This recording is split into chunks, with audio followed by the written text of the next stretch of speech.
आप सुन रहे हैं समाचार एजेंसी ऑफ इंडिया की साई न्यूज में ऑडियो बुलेटिन। नमस्कार, आप सुन रहे हैं समाचार एजेंसी ऑफ इंडिया की साई न्यूज की समाचार श्रृंखला में शुक्रवार 16 जुलाई 2021 का प्रादेशिक ऑडियो बुलेटिन। अब आप रीना सिंह से समाचार सुनिए। विदिशा के गंज बासोदा हादसे को लेकर राजनीति शुरू हो गई है। पूर्व सीएम कमलनाथ ने घटना को लेकर शिवराज सरकार पर सवाल उठाए हैं। साथ ही मामले की जांच के लिए कांग्रेस की तरफ से एक कमेटी बनाई है। कमेटी के सदस्य पीड़ित परिवार के लोगों से मुलाकात करेंगे और प्रदेश कांग्रेस कमेटी को रिपोर्ट सौंपेंगे। कमलनाथ ने कहा कि इस घटना की शुरुआत शाम 6:10 पर हुई, जब 13 वर्ष के रवि अहिरवार नाम का एक बालक गहरे कुएं में गिर गया। उन्होंने कहा कि इस बात की सूचना देने के लिए ग्रामीणों ने पुलिस कंट्रोल रूम से लेकर प्रशासन के जिम्मेदार अधिकारियों तक को फोन लगाए, मगर किसी अधिकारी से बात नहीं हो पाई। यदि उसी समय कुएं के आसपास मौजूद भीड़ को हटा दिया जाता तो इस घटना को रोका जा सकता था। कमलनाथ ने कहा कि थोड़ी देर बाद भीड़ के दबाव से इस कुएं की मुंडेर धंसने से कई लोग गहरे पानी में गिर गए। प्रशासन के जिम्मेदार अधिकारी उस समय कहीं और व्यस्त रहे। घटना स्थल पर जिम्मेदार प्रशासन के आला अधिकारी काफी देरी से पहुंचे। एसडीआरएफ का दल भी रात 10 बजे के आसपास मौके पर पहुंचा, जिसके कारण राहत कार्य काफी देर से शुरू हुआ। उन्होंने कहा कि क्षेत्र में पानी के संकट के कारण लोग इसी जर्जर कुएं से पानी लेने को मजबूर थे। इसकी जगत काफी क्षतिग्रस्त और जर्जर हो चुकी थी। मरम्मत की मांग भी कई बार उठी, लेकिन जिम्मेदार लोगों ने इस पर ध्यान नहीं दिया। कमलनाथ ने कहा कि राहत कार्य देरी से प्रारंभ होने के कारण कई लोगों को बचाया नहीं जा सका। कई अभी भी लापता हैं। प्रदेश में कोरोना की वजह से लगातार नगरीय निकाय के चुनाव टल रहे हैं।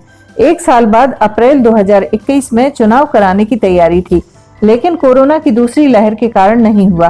कोरोना के केस अब कम हो गए हैं। कई जिलों में मामला 0 तक पहुंच गया। इसके बाद राज्य निर्वाचन आयोग सरकार ने चुनाव करवाने की तैयारी शुरू कर दी है।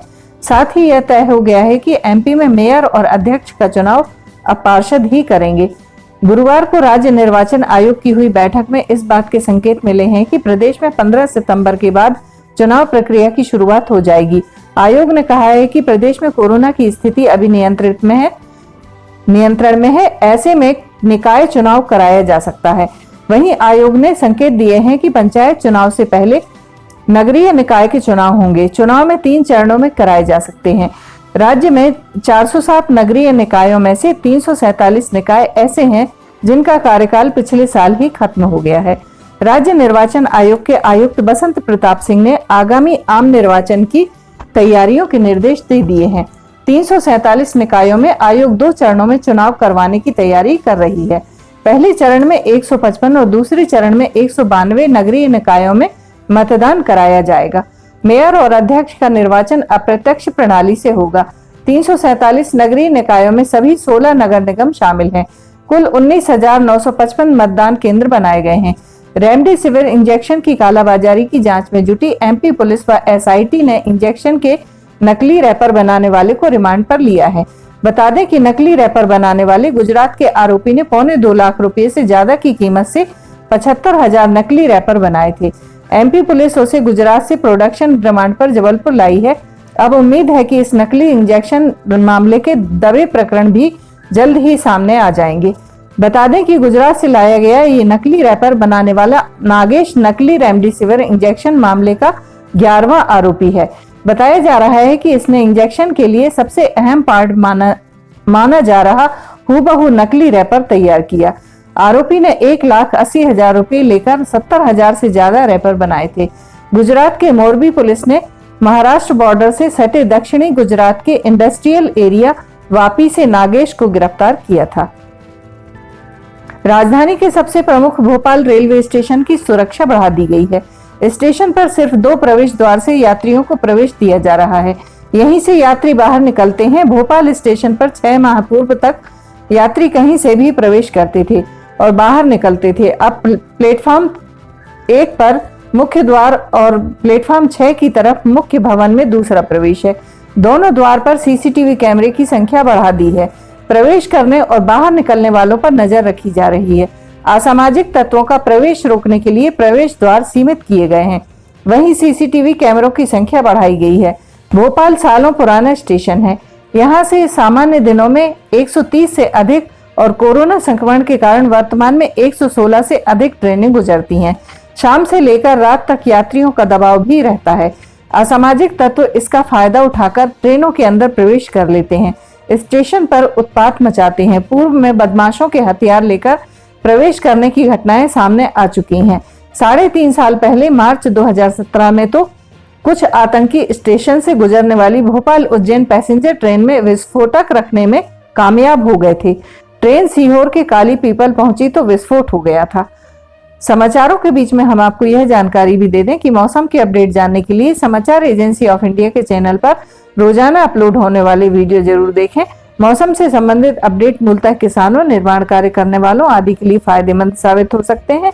समाचार एजेंसी ऑफ इंडिया के द्वारा अब तक मौसम के जो पूर्वानुमान जारी किए गए हैं वे 95 से 99% तक सही साबित हुए हैं। आकृति ग्रुप मकान बुक कराने वालों के साथ अनुबंध करने से लेकर पोजीशन देने तक धोखा देता जा रहा है। अनुबंध में तय समय पर राशि नहीं देने पर मकान लेने वालों से 24% ब्याज दर से राशि वसूलने पर प्रावधान किया है, लेकिन जब वह खुद मकान देने में देरी करेगा तो खरीदार को उसके बदले में क्या मिलेगा, इसका अनुबंध में कोई प्रावधान नहीं करता।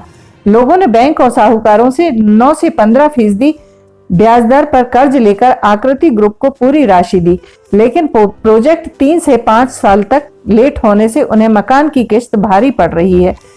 रेरा ने बिल्डर के पास जमा राशि का सिर्फ 6% ब्याज मकान बुक कराने वालों को देने के लिए फैसला किया है। हालांकि ब्याज की यह राशि भी नहीं मिल पा रही है। राजधानी भोपाल में भीषण गर्मी और उमस ने बेचैनी बढ़ा दी है। रोजाना दोपहर के बाद बादल तो छाने लगते हैं, लेकिन बिना बारिश किए ही बादल गायब हो जाते हैं। हालांकि प्रदेश में एक बार फिर मानसूनी गतिविधियों के सक्रिय हैं। इस दौरान प्रदेश के उत्तरी हिस्से में तेज बारिश की संभावना बन सकती है। मौसम विशेषज्ञ के मुताबिक 17 से 19 जुलाई को उत्तरी मध्य प्रदेश के अधिकतर स्थानों पर बारिश की संभावना है। इसी दौरान उत्तर पश्चिमी हिस्से में भारी वर्षा हो सकती है। नमी लाने वाली मानसून द्रोणिका ऊपर आकर अमरेली, सूरत, बुल्डाना, आदिलाबाद, जगदलपुर, विशाखापत्तनम के साथ ही सामान्य स्थिति में दक्षिण से होकर बंगाल की खाड़ी तक जा रही है। यह समुद्र तल से 1.5 किलोमीटर तक फैली है, जो मजबूत है। इस द्रोणिका के 2 दिनों में उत्तर की ओर खिसकने की संभावना है। इसके चलते 18 जुलाई को चरम वर्षा गतिविधि के साथ 17 से 19 जुलाई को उत्तरी मध्य प्रदेश में अधिकतर स्थानों पर वर्षा की संभावना है। मौसम विशेषज्ञों के इस पूर्वानुमान की पुष्टि मौसम विभाग के साप्ताहिक बुलेटिन से भी हो रही है, जिसमें 18 व 19 जुलाई को पूर्वी व पश्चिमी मध्य प्रदेश में भारी बारिश की बात कही गई है। भोपाल के साकेत नगर में रहने वाले दवा कारोबारी अक्षय जैन को ऑक्सीजन कंसेंट्रेटर बेचने के नाम पर 18 लाख की चपत लगाने वाले गिरोह का साइबर पुलिस ने भंडाफोड़ कर दिया है। एडिशनल एसपी साइबर क्राइम अंकित जायसवाल ने बताया कि दिल्ली की एक गैंग अलग अलग राज्यों में ऑक्सीजन कंसेंट्रेटर बेचने के नाम पर लोगों को धोखाधड़ी का शिकार बना रही है। गिरोह का सरगना दिल्ली निवासी नीतिश अग्रवाल है, जो पहले टूर एंड ट्रेवल का काम करता था। उसने यह गैंग तैयार की थी। उसके सहयोगी अभिनव विजय मलिक एवं विशाल रोहतास ने उसकी सहायता की। आरोपियों ने इंडिया मार्ट नामक वेबसाइट पर फर्जी तरीके से अपनी कंपनी का विज्ञापन दिया था। आरोपियों ने अपनी कंपनी का नाम मुंबई ऑपरेटेड सुरभि इंटरप्राइजेज रखा था। साकेत नगर के दवा कारोबारी अक्षय जैन ने कुछ दिन पहले ऑनलाइन ऑक्सीजन कंसेंट्रेटर खरीदने का प्रयास किया था। उन्होंने इंडिया मार्ट की वेबसाइट से आरोपियों की कंपनी का नंबर निकाला था। आरोपियों ने उन्हें ईमेल के माध्यम से कुछ दस्तावेज भेजे थे, सही प्रतीत हो रहे थे।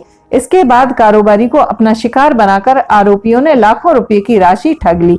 आरोपी इसी प्रकार हैदराबाद एवं फरीदाबाद में भी दवा कारोबारियों से लाखों रुपए ठग चुके हैं।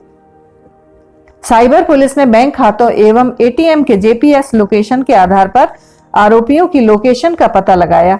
एक पुलिस टीम दिल्ली रवाना की गई एवं तीनों आरोपियों को रंगे हाथ गिरफ्तार किया गया है। आप सुन रहे थे रीना सिंह से समाचार एजेंसी ऑफ इंडिया की साइन न्यूज में शुक्रवार 16 जुलाई 2021 का प्रादेशिक ऑडियो बुलेटिन। रविवार 18 जुलाई 2021 को एक बार फिर हम ऑडियो बुलेटिन लेकर हाजिर होंगे। अगर आपको यह ऑडियो बुलेटिन पसंद आ रहे हो तो आप इन्हें लाइक, शेयर और सब्सक्राइब जरूर करें। सब्सक्राइब कैसे करना है यह हर वीडियो के आखिर में हम आपको बताते ही हैं। फिलहाल इजाजत लेते हैं, नमस्कार। आइए अब हम आपको बताते हैं कि किस तरह आपको समाचार एजेंसी ऑफ इंडिया के यूट्यूब को सब्सक्राइब करना है। सबसे पहले आप ब्राउज़र खोलिए, ब्राउज़र में यूट्यूब टाइप कीजिए, या तो आपके पास अगर यूट्यूब का ऐप है तो यूट्यूब खोल लीजिए। यूट्यूब खोलने के बाद आप उसके सर्च बटन पर जाइए। सर्च बटन जो आपको ऊपर यहाँ पर दिख रहा होगा, इसमें आप ऊपर सर्च में जाइए, वहाँ LIMTY स्पेस दीजिए, KHARE ये टाइप कीजिए, लिमटी खरे। ये आपको लिमटी खरे खुला हुआ मिल जाएगा। लिमटी खरे अगर आप जैसे ही आपको ये मिलता है, आप ये राइट हैंड साइड में देखिए सब्सक्राइब, लाल रंग का सब्सक्राइब बटन दिख रहा होगा। इस सब्सक्राइब बटन को अगर आप क्लिक करेंगे तो ये आपको सबसे पहले कहेगा कि आप जो भी आपका अकाउंट है उसमें आप अकाउंट से लॉगिन करिए। अगर आप पहले से लॉगिन हैं तो आपको ये सब करने की शायद ही ज़रूरत पड़े। ये देखिए आप लाइव लॉगिन हो जाएंगे, यहाँ किनारे में आपको यहाँ पे इसका यूट्यूब का बटन दिख जाएगा। अब ये सब्सक्राइब जो यहाँ पर लिखा हुआ है लाल रंग से, इसको आप जैसे ही क्लिक करेंगे तो सब्सक्राइब आ जाएगा। फिर इसके बाजू में जो ये एक घंटी बनी हुई, घंटी में ऊपर ऑल को क्लिक कर दीजिए। इस तरह से आप यूट्यूब चैनल को सब्सक्राइब कर लेते हैं। और उसके बाद अगर आप इस पर क्लिक करेंगे तो यहाँ क्लिक करने के बाद आप देखिए यहाँ वीडियोज़, प्लेलिस्ट सब कुछ आपके सामने मौजूद मिल जाएगी। इस तरह आप सब्सक्राइब कर सकते हैं।